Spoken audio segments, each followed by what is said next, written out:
তোমরা এইভাবে বাড়িতে ঢুকে পড়ছো? আপনার মেয়ে কোথায়? আমার মেয়ে কোথায় গেছে না গেছে তোমাদের কেন বলবো? এই বুড়ি, ভালো ভালো বলছি, তোর মেয়ে কোথায় বলে দে, না হলে তোর এই অসুস্থ স্বামীকে। আমার স্বামীকে ছেড়ে দাও, আমি বলছি আমি বলছি। বল। ও আমার ভাইয়ের ছেলে জন্মদিনে গেছে। আমাকে মিথ্যে কথা বলা, এই চল। কি রে সাথী, তুই এখানে মন খারাপ করে বসি কেন? তোরা তো সবই জানিস কাল কলেজে কি হলো। আজ বিকালে ওই জানোয়ারটার সাথে পার্কে যাওয়ার কথা ছিল, ওখানে না গিয়ে বার্থডেতে এসেছি। আমার ফ্যামিলি কোনো ক্ষতি করে দেবে না তো?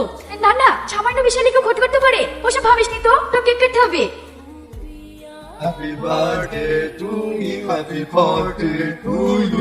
কি ব্যাপার তোমরা এখানে? আমার সঙ্গে বেইমানি করে এখানে বাচ্চা পালন করতে এসেছি? এই, এখানে বাচ্চা কার রে? আবার এটা কি হয়েছে? খুব কেক খাওয়া শখ না তোর? নে খা, খা। এই, নিয়ে চলো কে? আমি যাবো না, ছাড় আমাকে, ছাড়। এই জানোয়ার, ছাড় আমাকে, ছাড় আমাকে, ছাড়। ভাই আমার বোনকে ধরে নিয়ে দাও, ছেড়ে দাও। আমাকে নিয়ে যাও না, আমি যাবো না। তুই যাবি নি? তোর বাপ যাবে।